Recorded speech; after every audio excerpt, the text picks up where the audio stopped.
और वहीं आपको ये जानकारी भी हम दे दें कि परिवार गमगीन है लेकिन गर्व भी महसूस कर रहा है।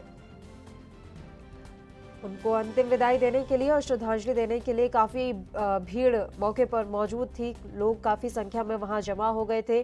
पुलिस ने हालांकि पूरी कोशिश की कि जो वातावरण है वो शांत रहे, कानून व्यवस्था बनी रहे, इसके लिए तमाम कोशिशें भी की गई।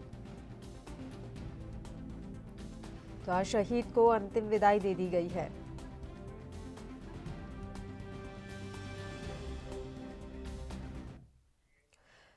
और इस खबर पर ज्यादा जानकारी के साथ हमारे संवाददाता अमर रायबरेली से इस समय फोन लाइन पर जुड़े हुए हैं। अमर, पूरी जानकारी हम आपसे चाहेंगे। आज शहीद को अंतिम विदाई दी गई है, किस तरह का माहौल गांव में देखने को मिला? जी, रायबरेली के शैलेंद्र प्रताप सिंह जो कि सीआरपीएफ में तैनात थे, वो परसों आतंकवादियों से मुठभेड़ में शहीद हो गए थे। उनका पार्थिव शरीर कल देर शाम रायबरेली पहुंचा। पूरे रायबरेली में एक तरह से माहौल गमगीन रहा और लगातार लाखों की तादाद में लोगों ने पहुंच करके शहीद को श्रद्धांजलि दी। आज सुबह उनका शव उनके पैतृक गांव बिलौरा से दलमऊ गंगा घाट पहुंचा, जहां पर राजकीय सम्मान के साथ उनको अंतिम विदाई दी गई। जी बिल्कुल अमर, ये भी जानकारी चाहेंगे क्या उनको अंतिम विदाई देने के लिए किसी तरह का कोई जनप्रतिनिधि वहां पर पहुंचा था?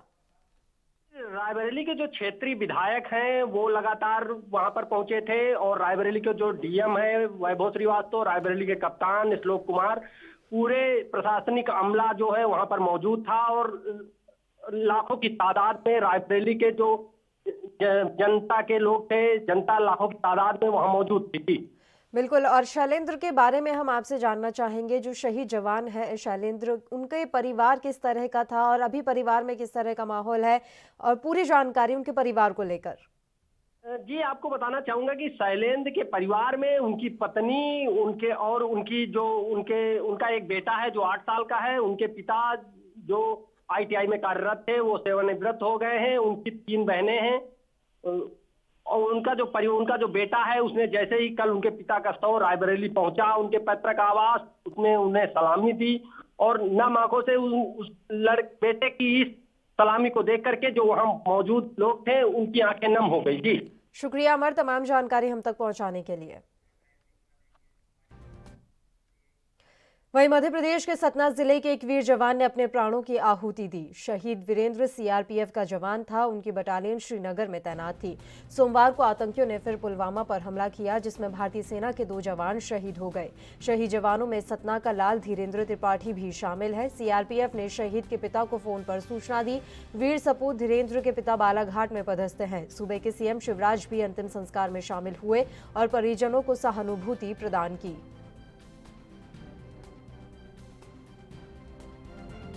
हो गया। मध्य प्रदेश धन्य है और वो माता पिता धन्य हैं जिन्होंने धीरेन्द्र त्रिपाठी जी जैसे पुत्र को जन्म दिया। पिताजी स्वयं सीआरपीएफ में रहकर देश की सेवा कर रहे हैं और उसी परंपरा का अनुसरण करते हुए अमर शहीद धीरेन्द्र त्रिपाठी जी ने भारत माता की सीमाओं की सुरक्षा करते हुए अपना सर्वोच्च बलिदान दिया है। तो सीएम शिवराज सिंह चौहान को आपने सुना। आज वो पहुंचे थे शहीद धीरेन्द्र की अंतिम विदाई में, जहां उन्होंने श्रद्धांजलि तो दी ही, साथ ही जो शोकाकुल परिवार है उनको बेढांढस बंधाया और ये आश्वासन दिया है कि सरकार हर संभव मदद करेगी शहीद के परिवार की। इसके अलावा उन्होंने कहा है कि हम गर्व करते हैं धीरेन्द्र पर, जिन्होंने भारत माता की अस्मत के लिए, भारत माता की रक्षा के लिए अपने प्राणों की आहुति दी। सीएम शिवराज सिंह चौहान पहुंचे। इसके अलावा जो क्षेत्रीय विधायक हैं और तमाम जनप्रतिनिधि भी इस दौरान मौजूद रहे। बड़ी संख्या में लोग जो है वहां पर दिखाई पड़े। वहीं हम आपको ये जानकारी दे दें कि पुलवामा में जो सोमवार को आतंकी हमला हुआ था उसमें भारतीय सेना के 2 जवान शहीद हो गए थे। एक जवान रायबरेली का था तो दूसरा सतना, मध्य प्रदेश के सतना के चित्रकूट का, और आज उन्हें अंतिम विदाई दी गई। पंचतत्व में दोनों शहीद अब विलीन हो चुके हैं। सतना में जब अंतिम संस्कार किया जा रहा था तो सूबे के मुखिया शिवराज सिंह चौहान भी पहुंचे। हालांकि लाव लश्कर उनके साथ मौजूद रहा। वहीं शोकाकुल परिवार को उन्होंने सांत्वना भी दी है। वहीं उन्होंने परिवार को यह आश्वासन दिया है कि हर संभव सहायता की जाएगी।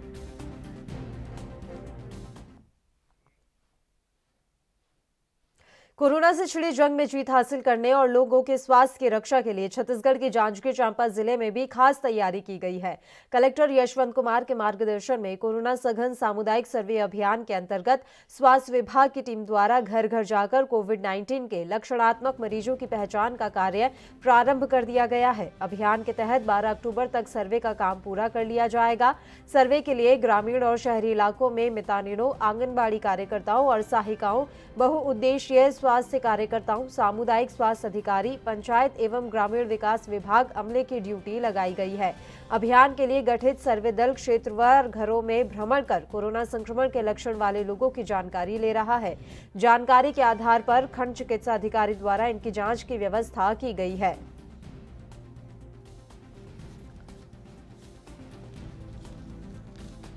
5 अक्टूबर से 12 अक्टूबर तक पूरे ज़िले में सघन सर्वेक्षण अभियान चलाया जा रहा है।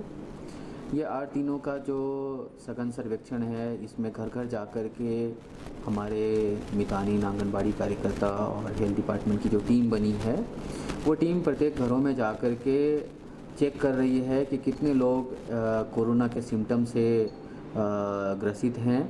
उन लोगों का जिनको भी सिम्टम मिलेगा, उन लोगों का टेस्ट कराया जाएगा और अगर कोरोना पॉजिटिव होगा तो उनका तत्काल इलाज प्रारंभ किया जाएगा। इसमें मेरी सभी लोगों से विनम्र अपील है कि इसमें प्रशासन का अधिक से अधिक सहयोग करें। जो भी लक्षण आपके हैं, आप सही उसको बताएं। यदि आप अपने लक्षण सही बताएंगे तो आपका इलाज त्वरित ढंग से प्रारंभ हो पाएगा, जल्दी से जल्दी स्टार्ट हो पाएगा। खबर पर ज्यादा जानकारी के साथ हमारे संवाददाता जांजगीर चांपा से अमित कुमार इस समय फोन लाइन पर जुड़े हुए हैं। अमित, पूरी जानकारी हम आपसे चाहेंगे। क्या कुछ व्यवस्थाएं स्वास्थ्य विभाग की तरफ से की जा रही है? बताया जा रहा है कि अब स्वास्थ्य विभाग की टीम घर घर जाकर लोगों का चेकअप करने वाली है। जी, बताना चाहूंगा, कोरोना से छिड़े जंग में जांजगीर चांपा को जीत हासिल करने के लिए स्वास्थ्य विभाग ने रक्षक अभी लॉन्च किया गया है, जिसे पुलिस विभाग द्वारा कंट्रोल किया जा रहा है। बढ़ते कोरोना संक्रमण को देखते हुए जिला कलेक्टर के द्वारा सभी ब्लॉकों में सर्वे किया जा रहा है, जिसमें लगातार गांव से मरीज निकल रहे हैं, जिसको लेकर के एक अभियान चलाया जा रहा है जो 12 तारीख तक रहेगा। इसमें कोरोना संक्रमित मरीजों की पहचान की जा रही है। सर्दी, खांसी, बुखार, इनको चिन्हांकित करके कोरोना टेस्ट कराया जा रहा है। बिल्कुल, और भी क्या कुछ जानकारी इस पूरे अभियान को लेकर मिल रही है? अभी तक कितने लोगों की जांच की जा चुकी है और उन जांच की क्या कुछ रिपोर्ट आई है, ये भी जानकारी हम आपसे चाहेंगे कि अभियान का अभी क्या कुछ असर नजर आ रहा है। जी, बताना चाहूंगा, लगातार गांव में सबको लगभग सभी जितने भी मरीज पर सबको सर्दी खांसी की शिकायत आ रही थी। इसको लेकर मरीजों की इजाफा बहुत लगातार बढ़ती जा रही है, जिसको लेकर के चेक भी किया जा रहा है, जिसमें लगभग 20% कोरोना संक्रमित मरीज मिल रहे हैं। बिल्कुल, और जो मरीज मिल रहे हैं या जिनमें लक्षण दिखाई दे रहे हैं, क्या उन्हें आइसोलेशन केंद्र भेजा जा रहा है या उन्हें होम आइसोलेट किया जा रहा है, ये भी जानकारी हम आपसे चाहेंगे अमित। जी, बताना चाहूंगा, अधिकतर मरीज को होम क्वारंटाइन सेंटर से लेकर के कोविड सेंटर में रखा जा रहा है। जिनकी तबीयत बहुत ही अधिक खराब है, उनको जिनको जिला में बने कोविड सेंटर में आईसीयू सेंटर में रखा जा रहा है। बिल्कुल, और उनके जांच के बाद किस तरह से क्या कुछ सुविधाएं उन्हें दी जा रही है? जिस तरह से कोरोना लगातार पांव पसार रहा है जिले में, उसके मद्देनजर पूरे राज्य सरकार की तरफ से क्या कुछ मदद की जा रही है? जी, बताना चाहूंगा, जांजगीर चांपा जिले में एक अस्पताल के साथ 9 कोविड सेंटर बनाया गया है, जिसमें सभी प्रकार की सुविधा दी जा रही है। कोरोना से जुड़ी सभी मेडिसिन को समय पे दिया जा रहा है, उचित खाने की व्यवस्था की जा रही है और दवाई समय पे दिया जा रहा है। डॉक्टरों द्वारा ऑनलाइन उनको फोन लगा करके सुविधा दी जा रही है। लगातार स्वास्थ्य अमला लगी हुई है। ठीक है अमित, और अभी तक कितने लोगों की जांच रिपोर्ट पॉजिटिव आई है? जी, अभी आंकड़ा स्पष्ट नहीं बता पाऊंगा मैडम, 500 से ऊपर की जा चुकी है। ठीक है, बहुत बहुत शुक्रिया अमित तमाम जानकारी हम तक पहुंचाने के लिए।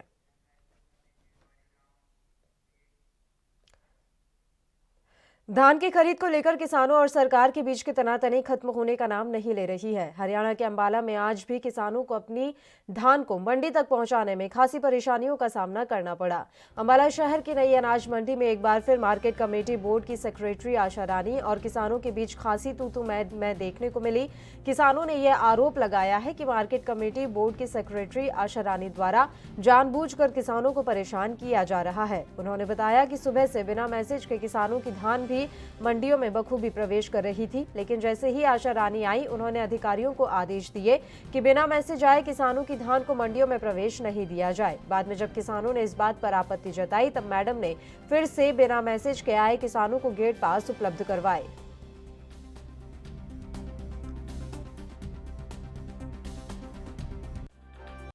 जी आज क्या समस्याएं आई थी आपको गेट पास को लेकर? आज सवेरे से तो ठीक चल रहा था और 11:30 बजे मैडम आई है मार्केट कमेटी की अपना, तो वो आन के अपना सेक्रेटरी उन्होंने कह दिया आने का मैं भी मैसेज जिसका आया हुआ उसके गेट पास करो, जिसके पास मैसेज नहीं आया उसके गेट पास बंद कर दो। जबकि कल बात हुई थी, बेनीवाला आए थे, उन्होंने भी कहा था भी इसकी समस्या दूर करेंगे और समस्या दूर हो भी गई थी। सवेरे से 11 बजे तक ठीक ठाक चल रहा था काम और हमें लग गया था भी मैसेज के बिना ही काम चल रहा है। मैसेज जब सवेरे से कंप्यूटर का चल रहा था तो ऐसा क्या सेक्रेटरी साहब को तकलीफ हो गई थी या दर्द हो गया था भी ये बंद कर दो मैसेज वाला। जी तो अंबाला मंडियों में अभी भी धान की खरीद को लेकर लगातार सरकार और प्रशासन और किसानों के बीच आपसी सामंजस्य की कमी नजर आ रही है। आज भी ये जानकारी मिल रही है कि अंबाला में शुरुआत में काफी दिक्कत हुई, किसानों को गेट पास नहीं मिला, बिना मैसेज के उन्हें अंदर प्रवेश नहीं करने दिया जा रहा था। तो तमाम जो है अभी कस्साकस्सी है यहाँ पर साफ तौर पर दिखाई दे रही है। हरियाणा में धान की खरीद नहीं हो पा रही है, इससे किसानों को खासी दिक्कतों का सामना करना पड़ रहा है। और जैसा कि आप तस्वीरों में भी देख पा रहे हैं, इस तरह से लंबी लाइनें लग जाती हैं और किसानों को गेट पास नहीं मिल पाता। काफ़ी परेशानियां यहाँ किसानों को हो रही है, लंबी लंबी लाइनें काफ़ी देर तक लगी रहती हैं। आपसी तालमेल की यहाँ पर काफ़ी कमी नज़र आ रही है और वही किसानों का गुस्सा बढ़ता जा रहा है।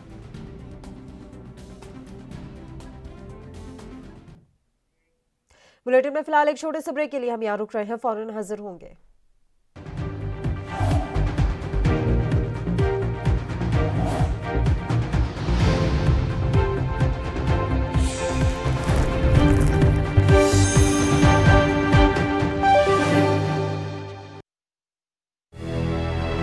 लखनऊ से लेकर चंडीगढ़ तक, मुंबई से लेकर रायपुर तक, क्या है राजनीति की हलचल, क्या है समाज का मिजाज।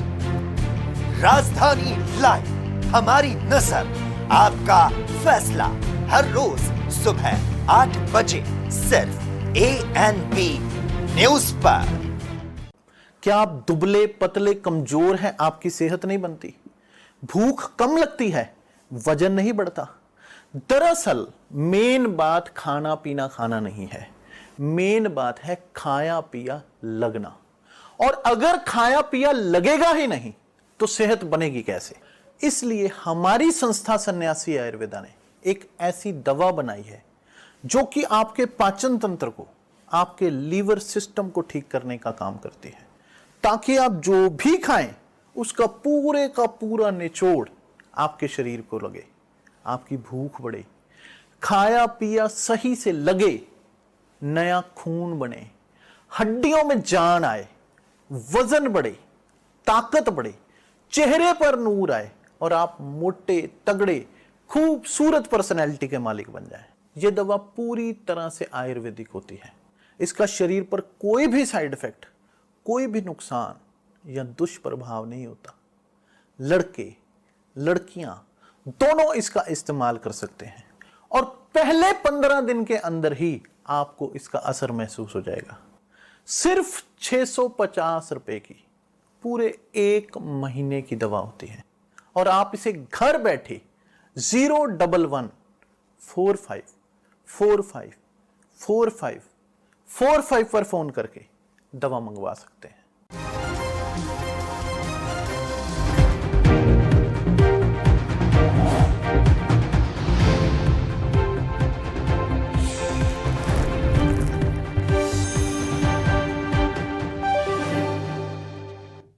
ब्रेक के बाद एक बार फिर से आप सभी का स्वागत है। बढ़ते हैं खबरों की ओर। मुंबई के मीरा रोड पूर्व के शिवार गार्डन परिसर से एंटी ह्यूमन ट्रैफिकिंग सेल और मीरा रोड पुलिस ने 5 अक्टूबर को गश्त के दौरान 3 संदिग्ध युवकों को शक के आधार पर हिरासत में लेकर उनकी तलाशी ली तो उनके पास से 2 किलो चरस बरामद हुई है। तीनों आरोपियों को पुलिस ने एनडीपीएस एक्ट की धाराओं के तहत गिरफ्तार कर लिया है। को हम लोगों ने यहाँ गिरफ्तार तो किया है। शिवार गार्डन जो मीरा भाईंदर मेन रोड है वहाँ पे 3 लोगों को हम लोग संशयास्पद कंडीशन में मिले हमें। उसके बारे में हम लोगों ने जो लीगल प्रोसेस जो है वो फॉलो करके वो तीनों आरोपियों को वहाँ से अरेस्ट किया है। सर ये कहाँ से माल लाते थे और कहाँ मीरा भाईंदर में कहाँ बेचते थे, ऐसे कुछ जानकारी मिली है? इस बारे में अभी हमने एनडीपीएस के अनुसार एक केस रजिस्टर किया है यहाँ पे। इसका अभी डिटेल इन्वेस्टिगेशन चालू है। तो मुंबई के मीरा रोड से 2 किलो चरस पुलिस ने बरामद की है और इसी के साथ 3 जो है ड्रग्स पेडलर भी पुलिस की हिरासत में आ चुके हैं। उनसे लगातार पूछताछ की जा रही है, जानकारी जुटाने की कोशिश की जा रही है कि उनके साथ इस पूरे काम में और कौन कौन शामिल था। आपको ये जानकारी हम दे दें कि 2 किलो चरस जो है वो बरामद की गई है इनके पास से। मुंबई के मीरा रोड से ये पूरी गिरफ्तारी हुई है, बरामदगी हुई है। लगातार इन ड्रग पेडलर से बातचीत की जा रही है पुलिस के द्वारा, इनसे पूछताछ की जा रही है।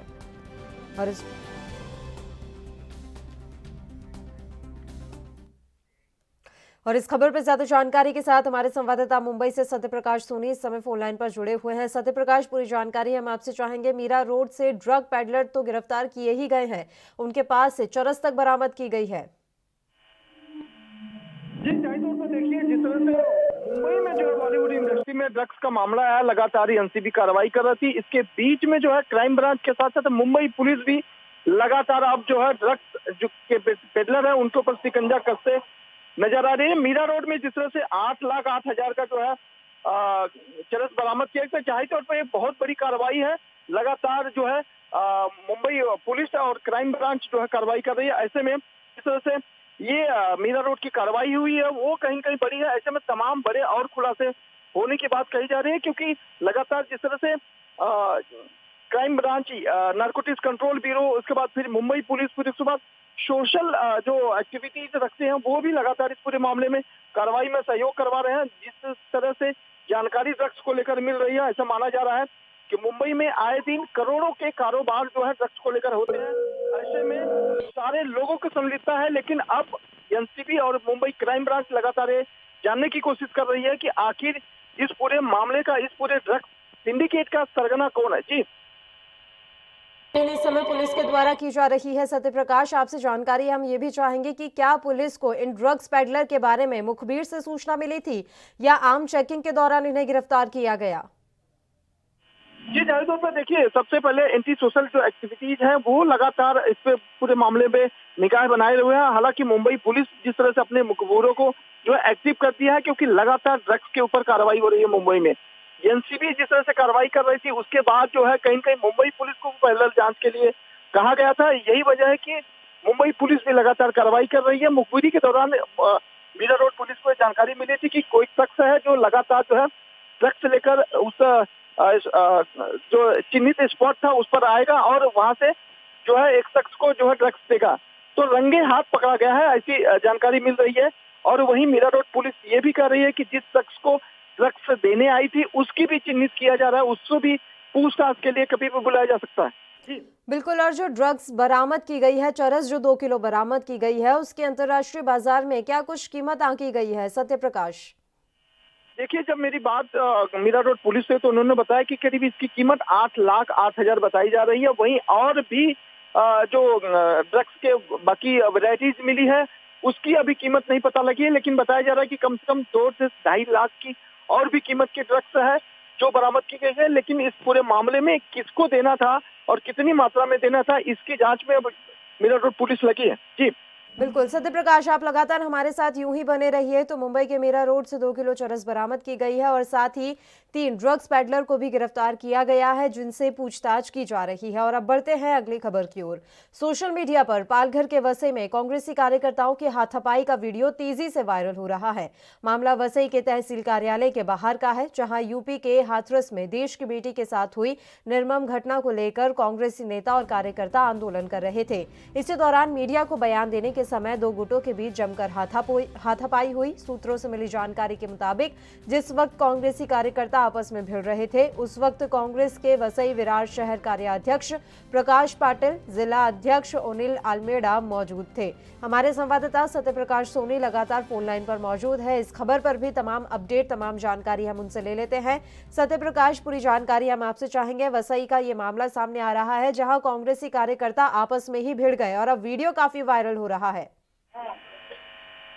ये देखिए, जिस तरह से हाथरस मामले को लेकर पूरे देश में कहीं न कहीं जन आंदोलन किया जा रहा है, लगातार प्रदर्शन किया जा रहा है। कांग्रेस खेमे से भी जो है कभी मुख्य आंदोलन तो कभी जो है कैंडल श्रद्धांजलि दी जा रही है। ऐसे में वसई के इलाके में जिस तरह से घटना हुई काफी शर्मसार करने वाली है, क्योंकि कांग्रेसी कार्यकर्ता एक तरफ तो आंदोलन कर रहे थे, मांग कर रहे थे कि हाथरस की घटना में जो पीड़िता है उनको न्याय मिलना चाहिए, लेकिन जिस तरह से आपस में भिड़ गए और वो वीडियो वायरल, वो कहीं न कहीं ये चिंतित करने वाली बात है कि किस तरह से देखिए पूरे मामले में राजनीति की जा रही है। जिस तरह से तमाम खुलासे हो रहे हैं कि कांग्रेसी खेमे में राजनीति को लेकर ये तमाम जो है षड्यंत्र रचा गया था, उसको लेकर ये बातें सामने आ रही है। लेकिन जिस तरह से वीडियो में साफ तौर पर देखा जा रहा है कि किस तरह के कांग्रेसी कार्यकर्ता आपस में ही भिड़े हुए, जबकि तमाम जो कांग्रेस के पदाधिकारी है वो भी मौजूद थे, उनके नेतृत्व में ये सब चीजें की जा रही थी। लेकिन इस दौरान भी इस तरह से की घटना काफी चिंताजनक है। जी बिल्कुल, जानकारी कुछ मिल पाई है सत्य प्रकाश की, आखिर कांग्रेसी कार्यकर्ताओं के बीच किस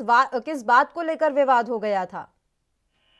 देखिए, जिस तरह से हमने वहाँ के स्थानीय पुलिस से बात की थी, उन्होंने साफ तौर पे कहा था कि जिन लोगों को बुलाया गया था उनको कुछ लेन देन की बात की गई थी, लेकिन चूंकि आंदोलन जल्दी समाप्त कर दिया गया, जिस तरह से सिटी पुलिस वहाँ की जो बंदोबस्त लगाई थी, आंदोलन को जल्दी समाप्त कर दिया गया। यही वजह है कि जिस लेन देन की बात हुई थी वो सही तरीके से नहीं हुई थी या उनको ना देने की बात हुई थी। इसको लेकर सबसे पहले हाथापाई हुई, बातचीत हुई, उसके बाद जो है अब मामला जो है मारा तक आ गया।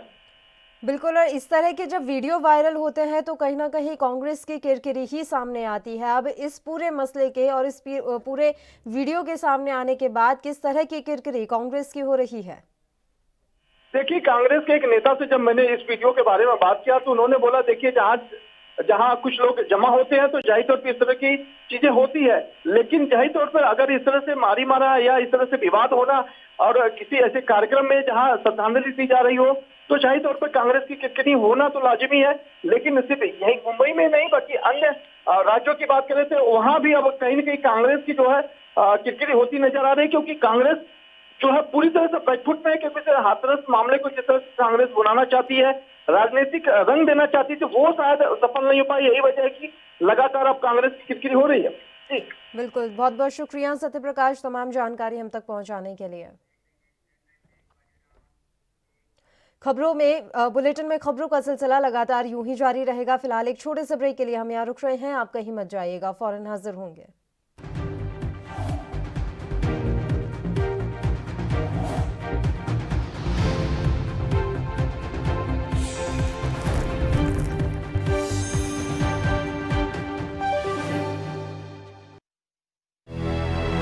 लखनऊ से लेकर चंडीगढ़ तक, मुंबई से लेकर रायपुर तक, क्या है राजनीति की हलचल, क्या है समाज का मिजाज। राजधानी लाइव, हमारी नजर, आपका फैसला, हर रोज सुबह 8 बजे सिर्फ ANP न्यूज पर।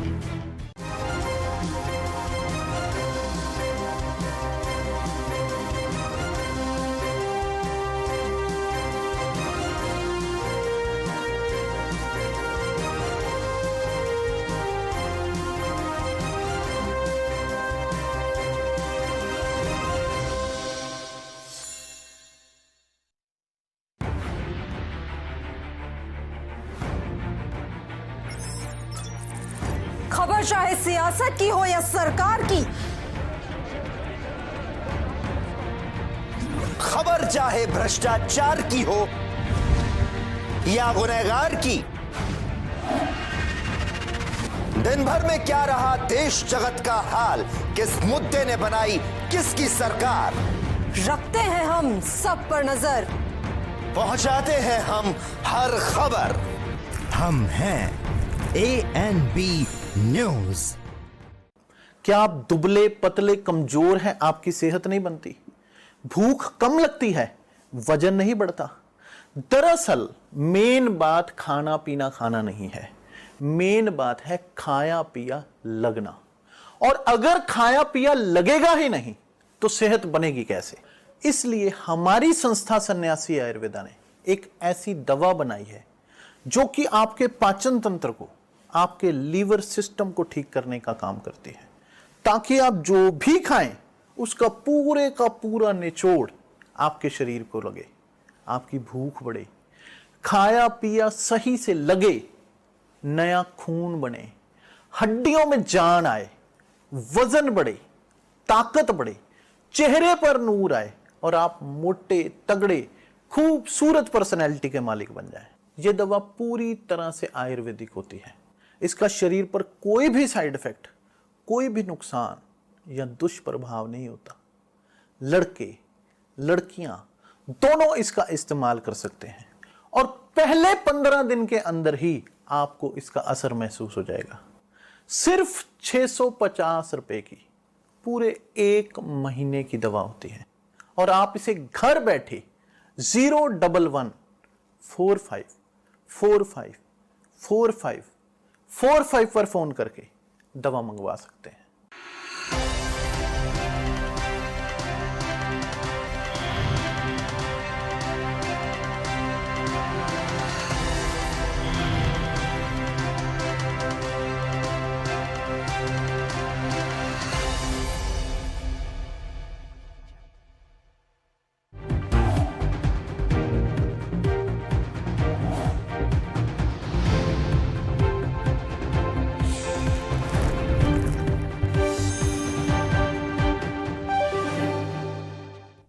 ब्रेक के बाद एक बार फिर से आप सभी का स्वागत है। बढ़ते हैं खबरों की ओर। हाथरस की आग पुलिस की वर्दी तक पहुंच गई और पुतला दहन के दौरान 2 पुलिसकर्मी भी झुलस गए। दरअसल एमपी के बैतूल जिले के आमलों में हाथरस की घटना को लेकर भीमसेना के प्रदर्शन के बाद हुए पुतला दहन में 2 पुलिसकर्मी भी झुलस गए।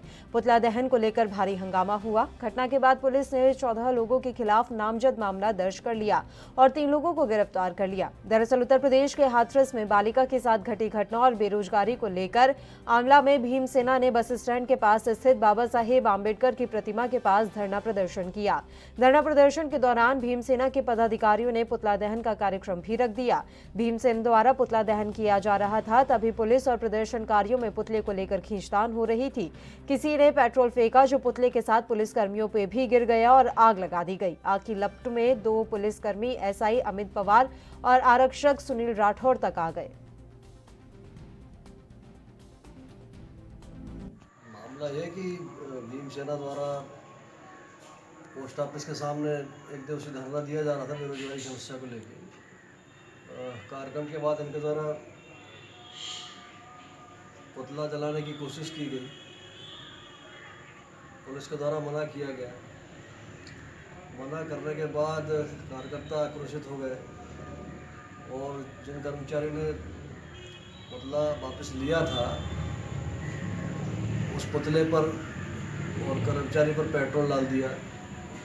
पुतले पर माचिस लगा दी, जिससे आग लग गई। आग लगने के कारण हमारे 2 कर्मचारी गंभीर रूप से घायल हो गए। इस संबंध में इनके खिलाफ मुकदमा दर्ज किया गया है। खबर पर ज्यादा जानकारी के साथ हमारे संवाददाता राकेश इस समय फोन लाइन पर जुड़े हुए हैं। राकेश, पूरी जानकारी हम आपसे चाहेंगे। पुतला दहन के दौरान बताया जा रहा है कि 2 पुलिसकर्मी आग की लपटों के बीच आ गए। जी पल्लव जी, मैं आपको बताना चाहूंगा कि हाथरस की घटना को लेकर आज आग इतनी बढ़ चुकी है कि अब इसकी आग मध्य प्रदेश के बैतूल जिले तक के लग चुकी है। हाथरस की घटना को लेकर सभी पीड़िता को न्याय दिलाने के लिए आज सड़क पर उतर रहे हैं आज भीमसेना के ने केंद्र सरकार और योगी सरकार के खिलाफ पुतला दहन कर रही थी। तभी बैतूल जिले के आमला पुलिस में पुतला दहन को लेकर भीमसेना पर आपत्ति जाहिर करते हुए पुलिस ने पुतले को ना जलाने की पुरजोर कोशिश की गई, लेकिन कुछ कार्यकर्ताओं द्वारा धुमाझपटी में पुलिस के 2 जवानों पर पेट्रोल गिर गया और कार्यकर्ताओं द्वारा जब पुतले को आग लगाई गई तभी उसी समय आग की लपटों में 2 पुलिसकर्मी बुरी तरह से सुलझ गए, जिसके कारण उनका चेहरा बुरी तरह से सुलझ गया और हाथ भी कुछ जल चुका है उनका। बिल्कुल, और अभी उनकी क्या कुछ स्थिति बताई जा रही है और इस पूरे मामले में क्या कुछ लोगों की गिरफ्तारी भी हुई है? जी पल्लवी, मैं आपको बताना चाहूंगा कि फिलहाल पुलिस ने कुछ आरोपियों को, मतलब 14 आरोपियों के खिलाफ FIR दर्ज कर ली है, जिसमें कि 3 आरोपियों की अभी फिलहाल गिरफ्तारी हो चुकी है। बिल्कुल, और पुलिस कर्मियों की स्थिति क्या कुछ इस समय है राकेश?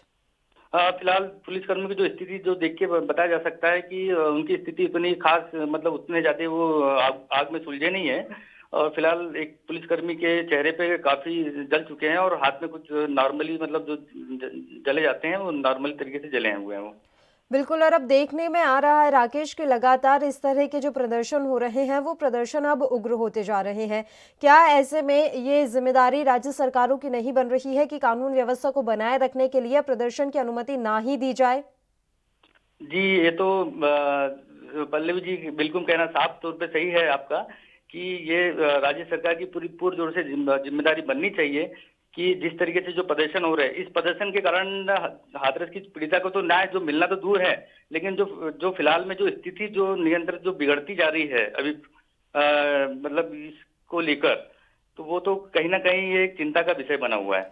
बिल्कुल, और जिन 14 लोगों पर मामला दर्ज किया गया है इस पूरे घटनाक्रम में, उनमें से आप बता रहे हैं कि 3 की गिरफ्तारी हो चुकी है। बाकी बचे हुए लोगों को लेकर क्या कुछ कहना है पुलिस के आला अधिकारियों का? क्या उनकी गिरफ्तारी जल्द होना भी संभव नजर आ रहा है? पल्लवी जी, एक्चुअली ऐसा कहा जा सकता है कि कुछ गिरफ्तारी जो है भीमसेना के जो कार्यकर्ताओं ने जो जिस तरीके से जो आंदोलन किया था, वहां पर जो सड़क पे उतरे थे, उसमें कहीं ना कहीं कुछ गिरफ्तारी तो कहा जा सकता है कि जिसमें कि अपने एक एनबी के जो पत्रकार हैं, जो हमारे जो स्टिंगर जो जिनको बोल सकते हैं, वो उनकी भी उनका FIR में नाम दर्ज हो चुका है, जो हमें रिपोर्टिंग करते हैं। तो पुलिस कुल मिलाकर जो सही तौर पर जो आरोपी हो उनकी सही तरीके से गिरफ्तारी नहीं हो पाई है अभी। यानी कि ऐसा माना जा सकता है कि खुद पुलिसकर्मी जो है इस पूरे मामले में लापरवाही बरत रहे हैं, जो वाकई में आरोपी हैं उनके खिलाफ FIR दर्ज नहीं की जा रही है। नहीं, कहीं ना कहीं मैडम ये कहीं ना कहीं ये पल्लवी जी समझा जा सकता है कि यदि पुलिस इस तरीके से सतर्कता बताती तो शायद ये इस टाइप की जो घटना है, जो घटना घटित हुई है, ये घटना घटित ही नहीं होती। यदि पुलिस का सतर्कता होती तो जो पुतला दहन हुआ था उस समय उसके पहले ही यदि कार्यकर्ता को अल्टीमेशन जारी करती या कुछ जारी करती तो शायद इस टाइप की जो घटना है जो घटित होने वाली थी, ये घटना घटित नहीं होती। बिल्कुल, पुलिस की सतर्कता की इसमें काफी कमी नजर आ रही है। बहुत बहुत शुक्रिया राकेश, आपने तमाम जानकारी हम तक पहुंचाई। तो मध्य प्रदेश के बैतूल से ये मामला हम आप तक पहुंचा रहे हैं, जहां पुतला दहन के दौरान 2 पुलिसकर्मी भी आग की लपटों की चपेट में आ गए, फिलहाल झुलस गए हैं वो, ऐसा बताया जा रहा है। और इसके अलावा 14 लोगों पर मामला दर्ज किया गया है, जिनमें से 3 की गिरफ्तारी हो चुकी है।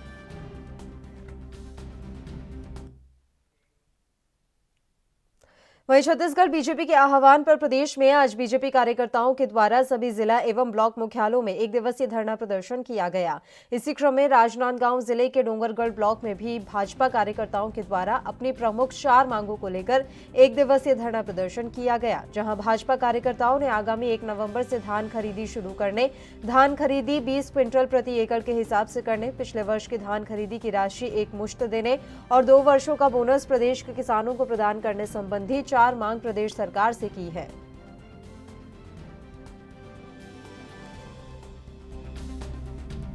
भारतीय जनता पार्टी प्रदेश नेतृत्व के माध्यम से विभिन्न मुद्दाओं को लेकर आज 1 दिवसीय धरना प्रदर्शन के कार्यक्रम आयोजित किए गए हैं, जिसमें मुख्य रूप से आने वाले समय में किसान अभी धान कटाई प्रारंभ हो चुके हैं।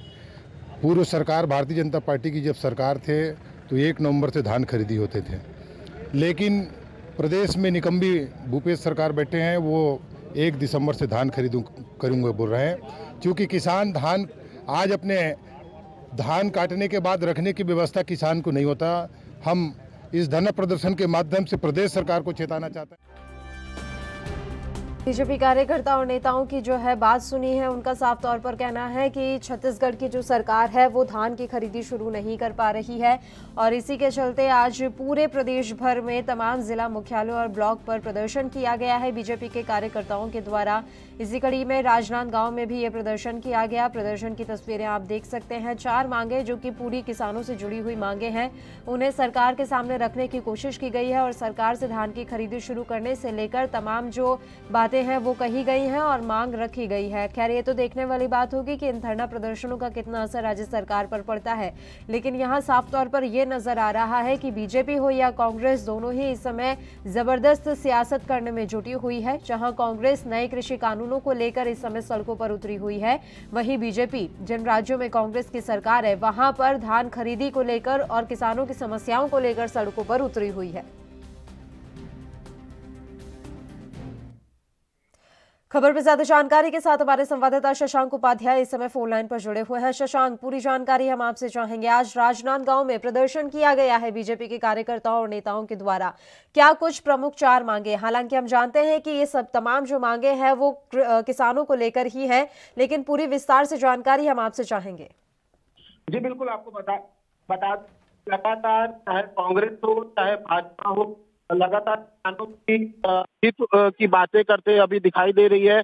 जहां केंद्र के कृषि विधेयक को लेकर कांग्रेस जो है वो देश भर में किसान आंदोलन छेड़ी हुई है, वहीं प्रदेश भाजपा के आह्वान पर आज राजनांदगांव जिले में किसानों के हित की बात करते हुए 1 दिवसीय धरना प्रदर्शन किया गया जिला भाजपा द्वारा, जहां उनकी प्रमुख 4 मांगे थी कि पहला मांग ये थी कि 1 नवंबर से धान खरीदी शुरू की जाए। वहीं दूसरी मांग ये थी कि धान खरीदी में जो 20 क्विंटल प्रति एकड़ के हिसाब से खरीदी की जाए, पिछले वर्ष की धान खरीदी की जो राशि है वो एक मुश्त दी जाए और 2 वर्षों के जो बोनस प्रदेश सरकार द्वारा बचा हुआ है वो दिया जाए। इस तरह के 4 मांग को लेकर प्रदेश के आह्वान पर जिला भाजपा द्वारा डोंगरगढ़ में भी आज किसान धरना प्रदर्शन किया गया। अब यहाँ पर जानने और समझने वाली बात यह है कि क्या वाकई में दोनों पार्टियों की तरफ से किसानों को लेकर इतनी चिंता जाहिर की जा रही है या सिर्फ अपनी सियासत चमकाने का काम किया जा रहा है? कांग्रेस जहां पूरे देश में किसानों को लेकर इस समय प्रदर्शन करने पर अड़ी हुई है, कृषि कानूनों को लेकर अपना विरोध दर्ज करवा रही है, वहीं बीजेपी इन तमाम मांगों को लेकर जिनमें धान खरीदी भी शामिल है, इसको लेकर इस समय सड़कों पर उतरी हुई है। तो साफ तौर पर नजर आ रहा है यहाँ पर कि किस तरह से दोनों ही पार्टियों की तरफ से सियासत चमकाने का काम किया जा रहा है। शशांक जी बिल्कुल, कहीं ना कहीं जो केंद्र के बिल को लेकर कांग्रेस हमलावर थी उसको न्यूट्रल करने के लिए ये माना जा सकता है कि प्रदेश भाजपा के आह्वान पर अभी जो जिला स्तर और ब्लॉक स्तर पर जो कांग्रेस को लेकर मांग कर रहे हैं भाजपा के लोग कांग्रेस सरकार से कि ये जो प्रमुख 4 मांगे हैं वो कांग्रेस सरकार पूरी करे, जिससे 1 दिसंबर से जो कि धान खरीदी होनी थी उसे कम करके 1 नवंबर किया जाए। जी बिल्कुल, और ये जानना आपसे चाहेंगे कि किसानों को क्या वाकई में परेशानी हो रही है? तमाम जानकारी, किसानों का क्या कुछ कहना है इस पूरे मसले पर? हाँ जी बिल्कुल, बता दूं कि धान खरीदी जो है प्रदेश में चालू, धान जो कटाई का काम है वो प्रदेश में चालू है और भंडारण की व्यवस्था जो एक आम किसान के स्तर पर बात की जाए वो काफी मुश्किल होता है, क्योंकि किसान छोटे स्तर के जो किसान होते हैं उनके पास भंडारण की व्यवस्था उतनी व्यापक तौर पर नहीं होती है। तो कहीं ना कहीं पहली जो है वो एक जायज मांग दिखाई देती है। वहीं उनका कहना है कि जो एक मुश्त राशि दी जाए, परंतु कहीं ना कहीं जो प्रदेश सरकार होती है वो केंद्र सरकार पर निर्भर करती है एमएसपी पर खरीदी करने के लिए। तो कहीं ना कहीं भाजपा को खुद के दामन पर भी झांक के देखना होगा कि केंद्र द्वारा किस हद तक मदद की जाती है किसानों को एमएसपी पर खरीदी करने के लिए। इस तरह से इसे कुल मिलाकर एक चुनावी स्टंट भी कहा जा सकता है। जी छत्तीसगढ़ सरकार की क्या कुछ व्यवस्थाएं इस बार नजर आ रही हैं शशांक? जी बिल्कुल, बता कल भूपेश बघेल ने एक मंत्रिमंडलीय बैठक ली थी जिसमें प्रशासन के आला अधिकारी भी मौजूद थे और बारदाना खरीदी संबंधी आवश्यक दिशा निर्देश भी दिए गए ताकि धान खरीदी शुरू होने पे जो अव्यवस्था का आलम देखने को मिलता है वो ना फैल पाए। तो कहीं ना कहीं सरकार भी इस ओर चिंतित दिखाई दे रही है, क्योंकि लगातार भूपेश बघेल जो है वो कह रहे हैं कि हमारी सरकार जो है किसान की हितैषी सरकार है और किसान का जो लड़का होने का जो दावा करते आए हैं लगातार भूपेश बघेल, तो कहीं ना कहीं उन्हें इस ओर ध्यान देना चाहिए और दे भी रहे हैं। ये अभी शुरुआती दौर पे दिखाई दे रहा है। बिल्कुल, और इस बार काफी सारी ऐसी चीजें हैं जो ऑनलाइन कर दी गई है, तो ऐसे में क्या किसानों को इस वजह से दिक्कतें भी आ रही हैं? जी बिल्कुल, एक किसान जो होता है वो कहीं ना कहीं निचले स्तर का किसान होता है, उसे टेक्निकल नॉलेज कहा जाए उतना व्यापक तौर पर नहीं होता है, तो कहीं ना कहीं अभी धान खरीदी शुरू नहीं हुई है, परंतु धान खरीदी शुरू होने के बाद कहीं ना कहीं दिक्कतों का सामना करना पड़ेगा अगर ऑनलाइन पूरे सिस्टम को राज्य सरकार द्वारा संचालित किया जाता है तो। बहुत बहुत शुक्रिया शशांक तमाम जानकारी हम तक पहुंचाने के लिए। तो पूरे छत्तीसगढ़ में आज प्रदेश बीजेपी के आह्वान पर तमाम धरना प्रदर्शन दिखाई दिए हैं। धरना प्रदर्शन बीजेपी के कार्यकर्ताओं के द्वारा हर जिला मुख्यालय और ब्लॉक पर किया गया है। किसानों की समस्याओं को लेकर ये धरना प्रदर्शन आज किया गया।